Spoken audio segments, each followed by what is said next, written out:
Laurent Roland Tonenquès, on démarre par le quotidien, le matinal, tant la situation au Niger évidemment préoccupe plus d'un ce matin, le quotidien, qui on parle, fin de l'ultimatum aux putschistes pour la restauration de l'ordre constitutionnel au Niger, la CEDEAO très attendue. Oui, la CEDEAO, l'ultimatum, c'est quoi que ça a fini, je crois, hier. Et donc, on attend la réaction de la CEDEAO, mais j'estime que fondamentalement, quand on suit la réaction des populations au niveau des pays, en tout cas qui sont encore membres de la CEDEAO, parce qu'il faut préciser que, oui, c'est vrai que le Mali, ces pays sont toujours dans la CEDEAO, mais ils ne participent plus activement aux travaux de la CEDEAO. Mais ces autres pays, en réalité, les citoyens de ces pays s'opposent à une intervention militaire. C'est la décision d'intervention militaire. De manière plus précise, de quel peuple parlez-vous? Malien, burkinabé ou... Non, je parle, par exemple, je ne crois pas que les Béninois soient d'accord pour une intervention au Niger. Je ne crois pas que les Nigériens soient d'accord pour une intervention au Niger.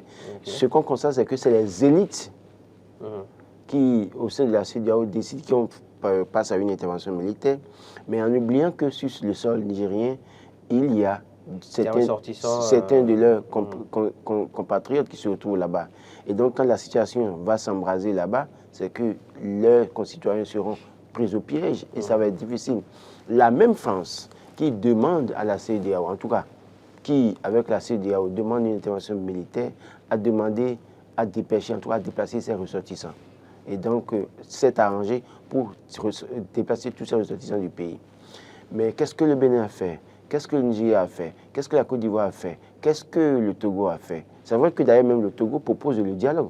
Oui, justement. Le Togo propose le dialogue, pendant que d'autres pays proposent une attitude de va en guerre, parce qu'à tout prix, ils pensent qu'il faut aller avec la force. Mais je pense que aujourd'hui, la CEDEAO doit... Parce que peut-être on a remarqué que pour ce qui concerne les derniers coups d'État justement survenus sur le continent, on a tenté de gérer la situation par le dialogue sans grand résultat pour le moment. Mais si vous voulez gérer donc, est-ce qu'il n'est pas temps de changer de paradigme justement? Changer de paradigme, aller faire une intervention militaire au Niger aujourd'hui, on le fait contre la junte ou bien on veut le faire contre le peuple nigérien.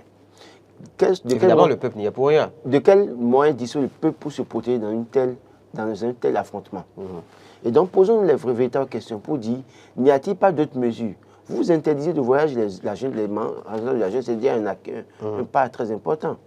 Vous pouvez geler leurs avoirs. C'est ce qui a toujours été fait. Voilà. Et donc, jusque-là, ces mesures aussi ont été justement... Oui, maintenant, moi je crois qu'il faut prioriser. D'ailleurs, même le Parti des démocrates leur propose ça. Il faut prioriser la diplomatie, le dialogue dans certaines mesures.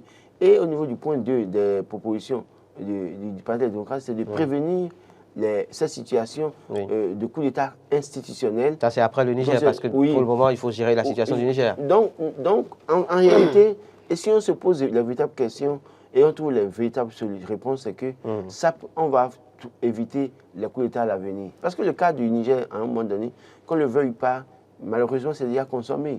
La France s'invitera dans le débat, l'OTAN sera là, l'Union européenne sera là. Et vous allez voir, regardez très bien, la situation de guerre entre l'Ukraine et la Russie a fait oublier la Covid-19. Et donc, l'affrontement au Niger... Vous pensez que le Niger risque de faire oublier la crise entre l'Ukraine et l'Ukraine. Vous allez voir, parce que déjà, la Russie aussi qui propose le dialogue et menace d'intervenir. Et on voit des troupes algériennes déjà en route vers le Niger. D'ailleurs, ces deux pays partagent une frontière. Et vous allez voir que le Mali supporte, le Mali qui a acquis des matériels de dernière génération tout récemment, qui menace et qui sera au chevet du Niger. Il y a le Burkina Faso, Ibrahim Traoré qui dit être prêt pour se sacrifier. Donc quand c'est comme ça... Il paraît qu'il y aurait eu même des rapprochements entre la junte au pouvoir donc au Niger et le groupe Wagner par exemple. Mais écoutez, moi j'ai suivi un élément. Hier, qu'est-ce qui s'est passé? Il y a un avion qui a quitté réellement avec le groupe Wagner, qui devait se rendre au Niger. Mais au niveau de l'Algérie, ils ont coupé le transbordeur, en fait, pour empêcher que la Tunisie, qui en réalité n'est pas alignée dans le même truc, localise, d'accord? Et c'est après la Tunisie qu'ils ont réallumé les transbordeurs. Ça veut dire que là maintenant, on a des informations, des informations sur lesquelles il y aurait déjà des éléments de Wagner au Niger. Donc ça pose un problème.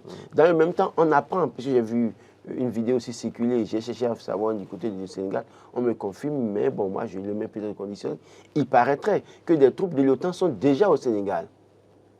Et pour préparer les bases de là-bas pour attaquer le Niger. De toute façon, dans le communiqué justement lu par le porte-parole du CNSP, il est fait mention de ce que, oui, les infos donnent à savoir que la CEDEAO se prépare donc dans un pays ou dans 2 pays notamment de la sous-région à justement lancer cette assaut. C'est ce qui est choquant, c'est ça que moi je n'approuve pas. C'est-à-dire, quel est l'intérêt réel de l'OTAN dans ce qui se passe? Quel est l'intérêt réel? Vous pensez qu'une fois de plus, vous faisiez allusion à cela la semaine écoulée, que la CEDEAO est en fait à la solde de la communauté internationale? Parce que moi je ne comprends pas, notamment je ne comprends pas pourquoi de la France, des États-Unis peut-être, voilà, qui d'ailleurs dépêche normalement dès ce jour ou dans les prochains jours une délégation donc au Niger. Voilà, la France est un pays essentiel de l'Union européenne. Et tant que la France a un problème, c'est que les pays comme l'Union européenne, la France et l'Allemagne, ces pays ont des problèmes. Et donc, moi je me pose la question, si on peut se poser la véritable question, qu'est-ce qui pousse l'OTAN à mettre autant de moyens déjà pour menacer d'agir au Niger? Qu'est-ce qui pousse l'Union européenne à mettre autant de moyens et menacer d'agir au Niger?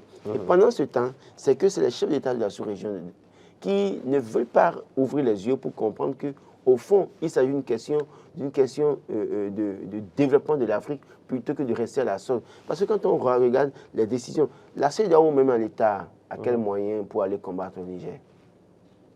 Combien sont-ils ces pays à payer régulièrement leurs cotisations? Des pays qui sont incapables de construire le siège de l'Union africaine, et c'est la Chine qui est venue construire. De quel moyen, si ça s'agit de faire régner l'ordre, peut-être dit qu'il faut faire régner l'ordre au Niger et permettre aux puissances étrangères de venir faire foutre tout le bordel, je crois que parfois, on voit les chefs d'État réagir. Je crois qu'on doit ouvrir les yeux, se poser les véritables questions pour dire, mais où allons-nous dans cette affaire? Est-ce que nous allons permettre à l'Union européenne de venir faire ce qu'elle veut faire, à l'OTAN de venir faire ce qu'il veut faire? S'ils le font, à qui le tour? Parce qu'à un moment donné, dans une certaine mesure, tous les pays qui font partage une frontière avec le Niger auront des problèmes. Ils vous diront que oui, non, c'est faux, ils prendront les mesures pour se protéger. Mais les élites sont où? Ils sont à Cotonou, ils sont à Abuja, ils sont à Lagos, ils sont à Abidjan, Yamoussoukro. Mais dans les contrées, dans les villages, dans les régions septentrionales de ces pays, les populations ont-elles la sécurité nécessaire, la protection nécessaire pour faire face aux conséquences? Je le dis toujours, la situation que Sarkozy a foutu, en tout cas le bordel que Sarkozy a foutu en Libye, a permis la prolifération des armes dans la sous-région. Ce qui fait que le djihadisme a pris de l'ampleur. Aujourd'hui, c'est vrai qu'on sait que des forces étrangères fournissent les djihadistes. Parce que d'ailleurs, vous allez voir, la délégation du Burkina Faso pour aller au Niger a dû faire face à des attaques des djihadistes. Ils ont dû battre en retrait d'abord. Et est-ce suffisant pour dire que oui, des forces étrangères fournissent des armes à ces mais djihadistes? écoutez, on dit que c'est les djihadistes. Oui. Et les gars ont des armes de dernière génération. Oui. Pas quel vol. Ils ont les moyens. Ah ben attendez. Ils ont les moyens. Qu'est-ce qui empêche le Burkina justement de. Les djihadistes voyagent par où? On ne les identifie pas. Quand même, par exemple, les marchandises qui quittent Cotonou pour aller au Niger, au Burkina Faso, ça passe par un scanner quand même. Donc les djihadistes s'approvisionnent en armes où? Ils s'approvisionnent de la même manière qu'ils arrivent justement à mener leurs actions sur le terrain. Les mines qui placent sur les routes là, au niveau des sites là, ils ont ça où? Mais ouvrons les yeux. C'est-à-dire, il y a un bordel qui est foutu en Afrique et personne n'en parle. Et quand il s'agit de protéger les intérêts des Occidentaux pour faire souffrir les populations, le chef d'État n'ouvre pas les yeux. Disons-nous la vérité. Il s'agit maintenant de prendre les meilleures décisions, de réfléchir. Je pense qu'il faut aller à la table de négociation avec le Niger. Vous partagez finalement l'avis du Parti des démocrates qui a sorti un communiqué à cet effet pendant ce week-end. Il faut discuter avec la junte au pouvoir. S'il faut sauver Bazoum de là, le sauver de là. Quand on apprend que le Niger coupe l'énergie au Niger, et le Nigeria coupe l'énergie au Niger. Oui. Les putschistes sont allés couper le compteur de Bazoum pour le mettre dans le noir aussi. Parce que si c'est ça, si bon, il peut vivre pour lui faire vivre la même situation en fait, que le peuple. Que le peuple. Non, la réalité, c'est là. Et je sais que le Niger aujourd'hui est un je dirais, un pays assez stratégique pour la France. Et donc, perdre le Niger aujourd'hui, c'est que la France risque de perdre dans les prochaines années toute la sous-région, en tout cas de la CEDEAO. D'ailleurs, la France refuse de partir après justement l'injonction faite par la junte qui dénonce donc tous les accords militaires. La France insiste que, eh bien, de son point de vue en tout cas, c'est le régime Bazoum qui a droit de citer en la matière. Et donc, oui. Pas bouger, comme qui dirait. Oui, c'est pas un problème parce que Bazoum aussi refuse de signer sa démission. Et malheureusement, ça peut finir mal, à ce qu'on dit là. Parce que quand il y aura une intervention, c'est qu'il n'y aura plus de contrôle. Et quand il n'y a pas de contrôle, les autres aussi ne se laisseront pas faire. Ils vont frapper fort. Wagner qui menace, le Mali, le Burkina Faso, l'Algérie qui menace aussi également. Donc, ça va être, je dirais, la catastrophe au Niger. Et qui sera épargné? Je ne pense pas que le Nigeria sera épargné. Je ne pense pas que le Bénin sera épargné. Et je ne pense pas que Ouattara sera épargné. Et fort heureusement, lui, essaye de préconiser en tout cas le dialogue parce que lui-même il sait que ça peut retourner contre lui. On a beau toujours penser que l'armée togolaise est remplie de gens du Nord comme acquis à sa cause. Mais attention, l'ennemi n'est jamais loin. Et d'ailleurs même quand vous prenez les militaires qui ont fait le coup d'État, c'est des gens qui, à un moment donné, se sont connus. Donc, les ramifications sont dans tous les pays pratiquement. Et ça peut frapper à tout moment. Il vaut mieux que les gens fassent très attention. Pendant ce temps, en tout cas, au Bénin, le ministre Olusegun Ajadi Bakari clarifie les décisions, donc citation, prises au niveau de la CEDEAO engagent le Bénin. Oui, le Bénin est dans la CEDEAO. Donc, ce n'est pas un problème. Le Bénin est tenu de suivre, mais pas obligé quand même. Parce qu'à un moment donné, le Togo fait partie de la CEDEAO quand même. Des décisions justement ont été prises pour se conformer aux sanctions donc, prises contre la CEDEAO, contre le Niger par la CEDEAO, en termes d'importation, d'exportation par exemple, avec le Niger. Mais il faut tenir compte des réalités économiques. Oui. Vous pensez que le gouvernement n'en a pas tenu compte? Je ne sais pas. On le saura dans quelques jours. Si le prix de l'oignon n'augmente pas, ok. Si le prix de la pomme de terre n'augmente pas, ok, on y va. Si les dates de 100 francs 200 ne reviennent pas à 300, à 400, à 500, on verra dans quelques jours. Et si l'économie... C'est peut-être le moment de faire le plein. Et si l'économie du Bénin... L'approvisionnement à la matière. Voilà. Et si l'économie du Bénin ne prend pas un coup, notamment concernant les transactions à partir du port autonome, si ça ne prend pas un coup, on est là pour aviser. C'est peut-être le prix à payer, Laurent. Le prix à payer au nom de quoi? Le prix à payer au nom de quoi? Le prix à payer au nom de quoi? Au nom du retour, justement, à l'ordre constitutionnel au Niger, et donc à une certaine stabilité dans la sous-région. Oui, mais écoutez, la stabilité dans la sous-région... Parce que des coups d'État, on en enregistre de plus en plus. Qui est à la base... Dans la sous-région, justement. Qui est à la base des conflits djihadistes ou des situations djihadistes ou terroristes dans la sous-région? Les djihadistes... Vous me donnerez la réponse, certainement. Les djihadistes et les terroristes sont acquis à la cause de qui? Et la situation djihadiste, là, ceux qui disent qu'ils viennent pour nous protéger et enrayer, en tout cas, l'activité des djihadistes, là, que font-ils véritablement? Installer des bases pour continuer à siphonner nos ressources? Ou bien vous pensez... Moi, je crois que on ne se pose pas la véritable question. Et aussi longtemps qu'on parlera de ça, les gens penseront qu'on fait l'apologie des coups d'État. Non. D'ailleurs, je ne vous coupe pas, mais vous savez que la HAC aussi a sorti et c'est pour ça que malheureusement, c'est-à-dire on a bien envie de parler parfois, mais on se dit, mais finalement, les gens pensent qu'on fait l'apologie. Ce n'est pas l'apologie des coups d'État. La réalité est là.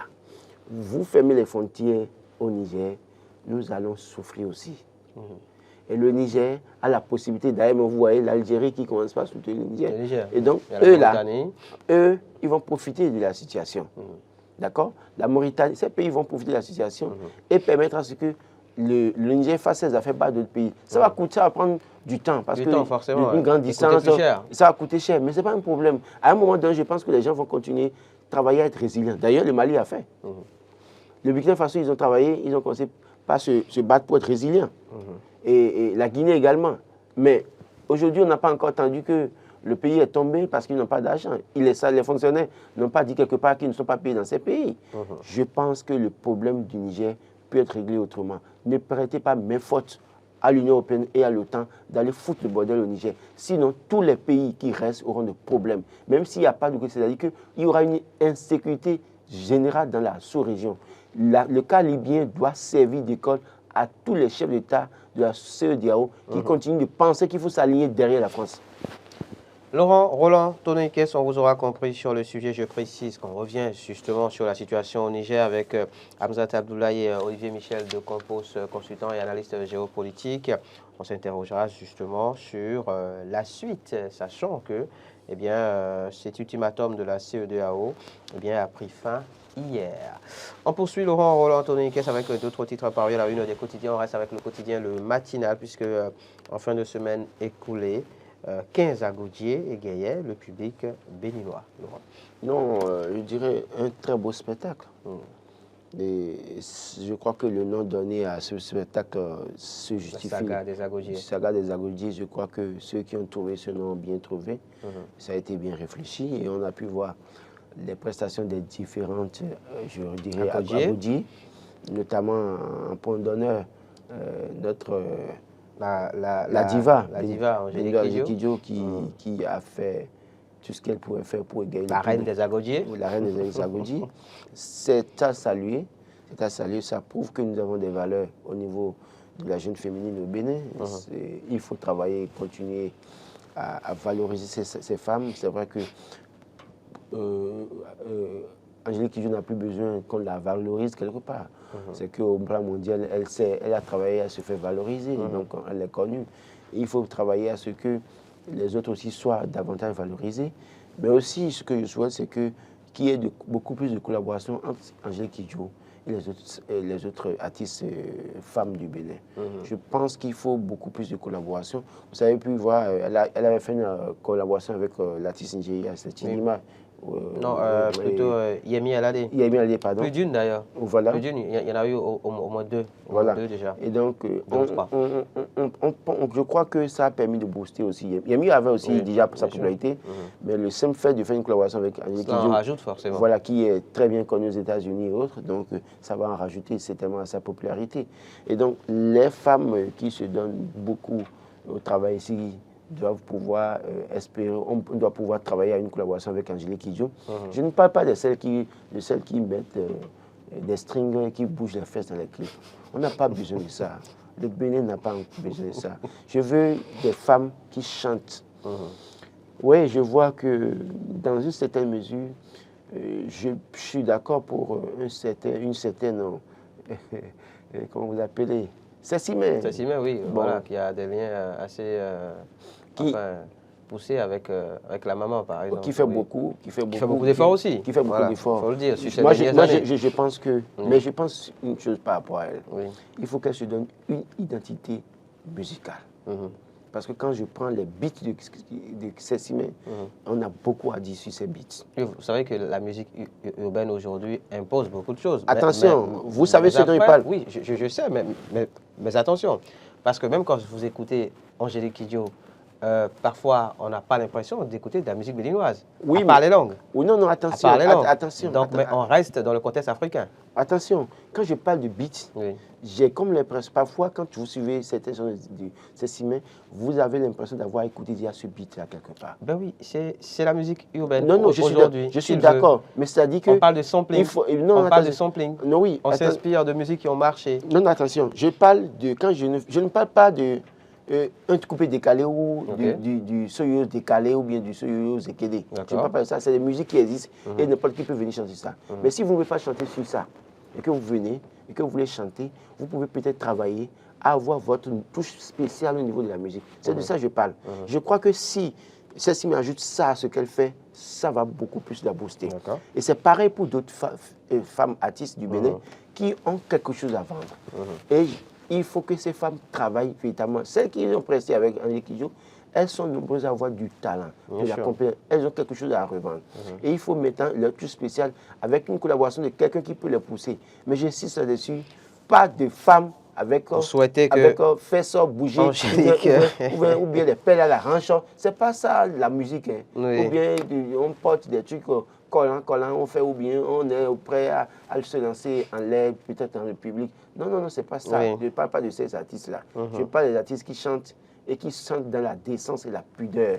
C'est-à-dire que plutôt de voir celles qui, quand dans les clips là, c'est remuer les fesses, montrer, tomber sur un homme. Je ne sais pas, je ne vais pas aller dans les détails. On aura en tout cas compris votre message ce matin par rapport à la saga des Agodiers. Très beau spectacle, évidemment, très beau mais spectacle. Vous souhaiteriez voilà, qu'au-delà de cette saga, qu'il y ait des collaborations, par exemple. Il y a par exemple celle-là qui fait un travail remarquable. Ayodele, oui. D'ailleurs, qu'on a vu donc, aux côtés qui fait de la diva avec son Ogbon, justement. Il y a les sœurs Teriba aussi qui sont déjà habituées à collaborer avec les Teriba qui ont fait le tour, qui sont d'ailleurs régulièrement sur des spectacles en Martinique, dans les Antilles et autres. Donc je crois que c'est des choses à valoriser. C'est les Teriba. Je ne trahis aucun secret en disant, non, je ne vais pas le dire. Poursuivons. Qui a une collaboration qui vient. Bon, vous êtes mieux placé pour le dire. Laurent Roland, Tony Kess, on va poursuivre si vous le voulez bien. Et on s'intéresse à présent à Nord-Sud Bénin, Nord-Sud Quotidien, pardon, qui parle des marchés publics ce matin, les structures épinglées par un audit. Oui, quand il y a mal donné, il faut un peu épingler. Et donc, ceux qui sont coupables de ces faits doivent répondre devant la criette, malheureusement. Et malgré tout ce qu'on dit dans ce pays, il y en a qui pensent qu'ils peuvent continuer à faire leur pagaille et faire ce qu'ils veulent. Ça fait le problème. Sous Patrice Talon, je sais que ils vont payer le cash. C'est vrai qu'on me dira que peut-être il y a d'autres personnes qui ne sont pas encore touchées et qui ne sont pas inquiétées. Je suis d'accord. Mais toujours est-il que nous acheminons vers 2026. Et tout le monde sait, en tout cas, pour ceux qui ne le savent pas, la stratégie politique, c'est quelque chose de très dangereux. Plus on s'approche d'une échéance électorale où le parti au pouvoir, où le chef sent que sa popularité s'effrite, il ne cherche pas tous les moyens pour, en tout cas, regagner la confiance des citoyens. Et donc, toute personne qui serait passible d'une mauvaise gestion ou d'une mauvaise gouvernance quelque part, c'est qu'elles ne seront pas malheureusement livrées pour montrer la bonne marche du processus. Et donc, toute personne qui porterait entorse à la volonté du peuple, qui veut que les ressources soient mieux gérées, à la volonté du peuple qui veut que le Bénin soit un pays de paix, c'est que ces personnes vont servir de sacrifice en griffe politique. Et donc, si j'étais quelqu'un nommé pas Patrice Talon ou pas le gouvernement de Patrice Talon, de 2023 maintenant en 2026, je leur dis, ceux qui sont nommés à la présidence, de faire très, très attention. Parce que le moindre faux pas sera sanctionné pour donner l'exemple. C'est-à-dire que pour montrer que oui, le gouvernement fait bien son travail.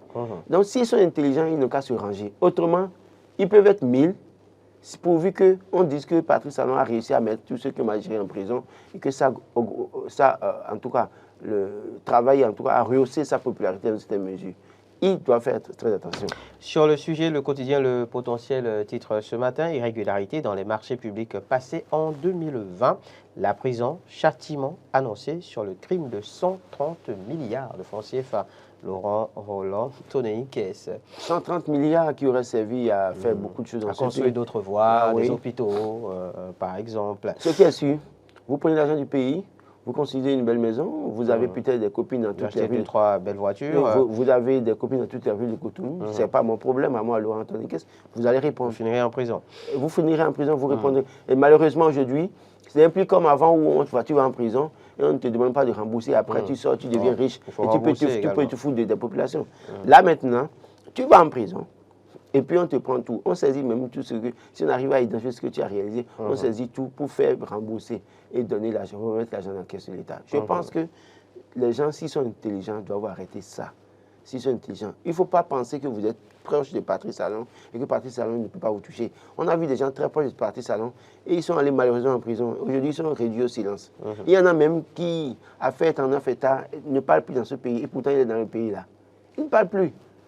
Et pourtant, il fait partie des premières personnes à aller voir Patrice Talon à Paris pour soutenir sa candidature. Il fait partie des ouvriers de la première heure. Mais aujourd'hui, malheureusement, il est réduit au silence. il a envie de parler, hein, il a envie d'attaquer les opposants. Mieux vaut se faire oublier. Voilà, donc je pense que personne, nul n'est intouchable dans cette affaire. C'est-à-dire qu'à un moment donné où les gens vont vouloir reconstituer leur popularité, tous ceux qui se retrouveront sur le chemin où le peuple aura des choses à redire sur la gouvernance Patrice Talon, ces personnes vont payer. Ils vont y passer. Restons dans dans le public, la fonction publique, si vous le voulez. Laurent, avec le potentiel toujours, organisation des missions dans les structures publiques, l'argent de l'État otage d'un réseau mafieux. Des précisions, chauffeurs, garde du corps, victimes de détournement des frais de mission, des agents fantômes payés sur des missions non effectuées, la brigade économique et financière pour traquer les faussaires. Moi je crois que cette affaire de frais de mission détournés au niveau des structures, ce n'est pas aujourd'hui, ça ne date pas d'aujourd'hui. Malheureusement, on a pensé qu'après Boni avec Patrice Talon, avec la rigueur, que ça devait prendre fin. Mais je me rends compte que ça n'a pas pris fin. Malgré le changement, malgré la refondation. Et les gens sont méchants. Les gens sont méchants. Vous êtes autorité à un poste de responsabilité. Vous avez déjà installé 2 ou 3 millions. Vous allez en mission avec un chauffeur. Et vous le privez encore de ses frais de mission. Et vous prenez les frais de mission et vous le menacez. En plus. Tout le monde sait que les frais de mission, c'est autour de 30 000 francs par mission. Mais vous prenez l'argent, vous lui donnez peut-être, il fait une mission de 10 jours, ça fait quand même 300 000 francs. Mais vous lui donnez peut-être 50 000 et vous l'obligez à se taire. Pendant que, quand vous étiez en mission, vous dormiez dans un hôtel et parfois même, vous avez même déjà payé transport pour une petite fille de Cotonou qui allait vous attendre à l'hôtel là-bas. Vous faites votre vie et le chauffeur dort dans le véhicule. Vous rentrez à Cotonou, on vous paye, vous lui donnez 50 000 francs sur 300 000 francs. Ça se passe. Je crois qu'il faut sanctionner ces cas-là. Maintenant, les missions fictives, il y en a plein, tout le monde sait, ils le savent. Ce n'est pas moi qui le dis. Les gens sont à Cotonou. Appellent les directions départementales, donnent les instructions et envoient 2 personnes en mission et 4 personnes sont à Cotonou et les autres vont viser les autres missions dans les commissariats. Et là-bas, on sait comment ça se passe parfois aussi. Et à la fin, pour une mission faite par 2 personnes, on paye... Une dizaine de personnes peut-être. Oui, une dizaine de personnes, environ une dizaine de personnes. Et ça se passe sous Patrice Talon. Ceux-là se croient intouchables. Je plains leur cas. Parce qu'à un moment donné, quand les noms seront cités, Patrice Talon ne fait plus attention. Il va les mettre en prison. Encore une fois, ce n'est pas lui d'ailleurs. Il va dire après que ce n'est pas lui. Je sais qu'il y a des gens proches à lui qui sont allés le voir le matin, mais que le soir, se sont retrouvés en difficulté. Je travaille avec un secret. Ils sont allés le voir le matin. Ou même s'ils sont allés le voir le soir, ils ont parlé. Le lendemain matin, ils se sont retrouvés devant la justice. Parce qu'à un moment donné, il en a tellement déjà comme problème que si vous devez... Il n'a pas envie d'en rajouter. Et vous faites tout ça. C'est ce qui me plaît. Ça me fait tellement mal. Le garde du corps, c'est lui qui risque sa vie pour vous protéger. Pendant que vous êtes dans la foule en train de dire je ne sais quoi, le gars est stressé. Parce qu'il se dit, si quelque chose vous arrive là, c'est lui. On lui demandera des comptes, on le mettra en prison. Et le gars est là. Et c'est là lui qui assure votre sécurité. Pendant que vous dormez, c'est peut-être lui qui peut-être parfois est là pour veiller sur vous. Et vous revenez de mission, vous émagez à sa place. Ou même parfois, vous lui demandez d'émager, il émage et vous lui donnez une partie de l'argent. Au nom de quoi? Parce que vous êtes chef. Et c'est pareil pour les députés aussi. Et pour eux aussi, il faut parler. Parce qu'eux aussi, là, il y en a parmi eux qui doivent avoir des cabinets. Et qui prennent l'argent pour les cabinets, là. Et qui ont engagé belle-sœur ou copine, à qui ils donnent un salaire et après ils prennent le reste. Il y en a. Je crois que là-bas aussi, il faut aller fouiller. Tout député qui est censé avoir un cabinet, secrétaire, directeur de cabinet et autres là, il faut vérifier. S'ils n'en ont pas et qu'ils ne veulent pas en prendre, il faut les décharger de leur poste là et donner les postes à d'autres personnes qui sont prêtes à recruter véritablement. Parce que ça participe aussi de la création de l'emploi dans notre pays. Mais ce que vous devez faire pour créer des emplois, vous gardez vous seul. Ce que vous devez payer au moins à un directeur de cabinet ou à un secrétaire dans un bureau, que l'État vous paye, vous gardez ça sur vous et vous recrutez peut-être 2 personnes à qui vous payez 50 000, 50 000. à la fin du mois. Ce n'est pas possible. Et c'est l'argent du contribuable. On vous aura compris, Laurent Roland-Antonin Kess. Allons à la une du quotidien Info Matin. À présent, retour de confiance aux cadres nationaux. Après la SBE, le port de Cotonou, de nouveau confié à une gérance béninoise. C'est une interrogation. Bon, si entre-temps le désert de compétences devient océan de compétences, on peut se permettre de prendre les Béninois. Je suppose que si on veut maintenant, si on trouve, d'ailleurs, Degbein, c'est un Béninois. Oui, nouveau directeur donc de la SBE. Bon, c'est vrai qu'il a travaillé au Millennium Challenge Account, donc certainement, c'est peut-être dans les discussions avec le Millennium Challenge Account qu'il est revenu, parce qu'on a tous décrié la compétence étrangère qui est arrivée, ça n'a pas pour autant résolu les problèmes. Mais je constate que depuis le départ de Zagodnik, c'est qu'il n'y a plus de coupure comme avant. Je ne sais pas ce qui se passe. Disons qu'il y a du mieux en tout cas. Il y a du mieux. Donc au port de Cotonou aussi, les éléments du port d'Anvers, peut-être qu'ils sont à la fin de leur mission. Il se peut que peut-être un Béninois aussi soit à la tête du port autonome. Attendons de voir, c'est le gouvernement qui décide. Nous, on est là pour apprécier les résultats après. On a pu voir avec Zagronik et puis il y a l'autre là, qui sont qui m'échappent, qui sont passés, mais pour autant, on a eu des résultats, mais on était toujours sous la menace des coupures intempestives par moment. Donc, je l'espère bien. C'est le gouvernement qui décide, qui voit, qui connaît les objectifs qui s'est fixé. On attend de voir si on va passer à un Bénin aussi à la tête du pont. D'accord. Restons avec Info Matin, Laurent. Jeu de la francophonie Kinshasa 2023. Une participation mitigée du Bénin. Le judo sauve l'honneur. Le football déçoit encore. Les athlètes qui sont allés au jeu de la francophonie ont commencé à se former quand? On commence à s'entraîner quand? Il n'y a pas de génération spontanée, dit-on. Il n'y a pas de vainqueur dans une compétition, vainqueur spontané dans une compétition. Il faut se préparer. Les Béninois qui sont allés au jeu de la francophonie se sont entraînés comment? Et comment est-ce qu'ils ont reçu, en tout cas, comment ça s'est passé, dans quelles conditions, et quel était le mot d'ordre quand ils allaient là-bas, au Congo? Il y a beaucoup de choses à se demander. Je pense que le gouvernement doit pouvoir prendre ses responsabilités.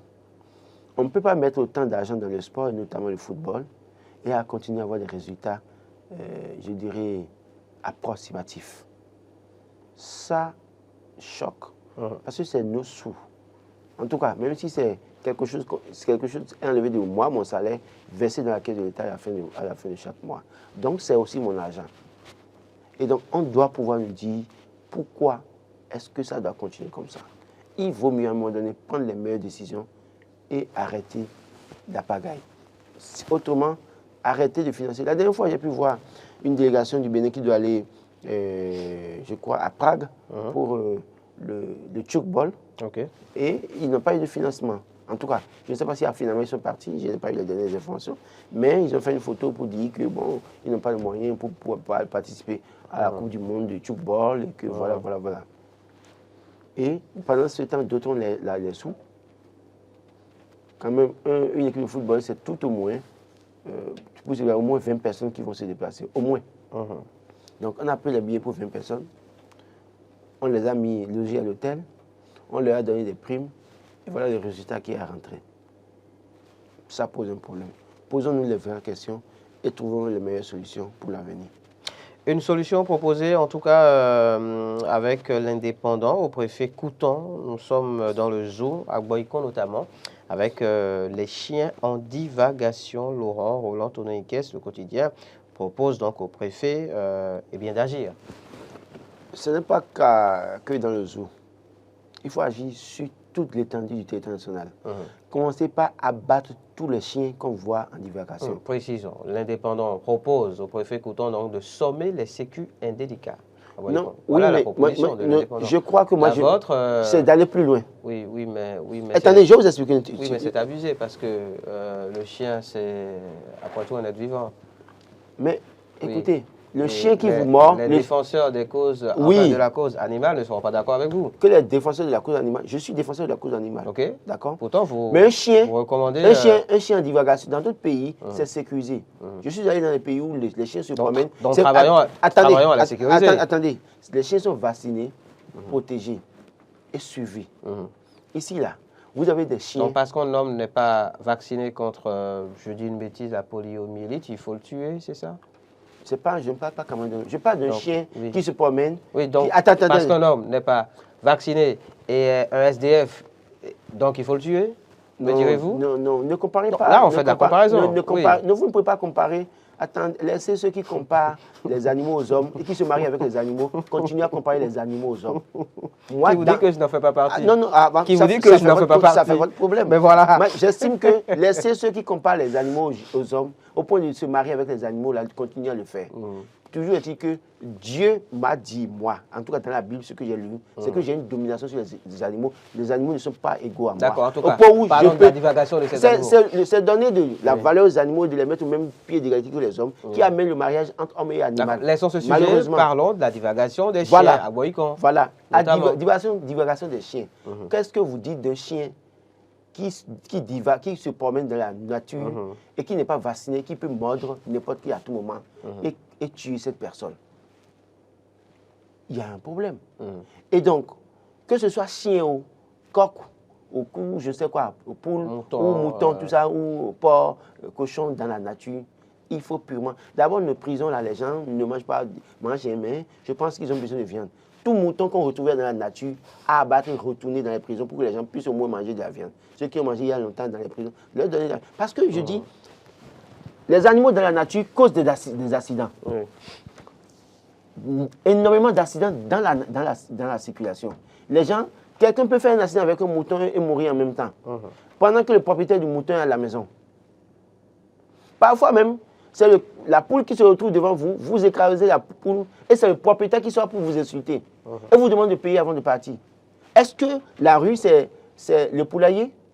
Est-ce que c'est comment vous appelez la rue, c'est l'enclos d'un mouton ou bien d'un chien? Non, il faut travailler à ce que, il faut prendre une décision au plan national pour que les gens sécurisent, mettent leurs animaux à la maison. Les animaux sont faits, on a dit animaux domestiques. D'accord? On n'a pas dit animaux pour la rue. Domestiques, donc mettez vos animaux à la maison. Autrement, moi je préconise l'abattage purement et simplement. Ils peuvent ne pas être d'accord avec moi, mais il faut l'abattage purement et simplement de ces animaux pour donner l'exemple. Quand on va abattre une fois, deux fois, trois fois, je vous assure que le reste va se ranger. D'accord, on vous aura compris par rapport à ce sujet. En tout cas, Laurent, pour finir rapidement, bonne nouvelle. Les cartes de presse, enfin, prêtes la distribution des marbres le mercredi. Les cartes de presse sont prêtes, mais il y a un communiqué du comité de facilitation qui passe, que j'ai lu ce matin, et qui n'est pas d'accord parce qu'il y a des conditions. Il paraîtrait, je n'ai pas la confirmation, qu'il faut présenter une attestation de travail avant de prendre la carte. Wait and see. On attend donc de voir la suite de ce dossier. On y reviendra très certainement. Merci à vous, Laurent Roland.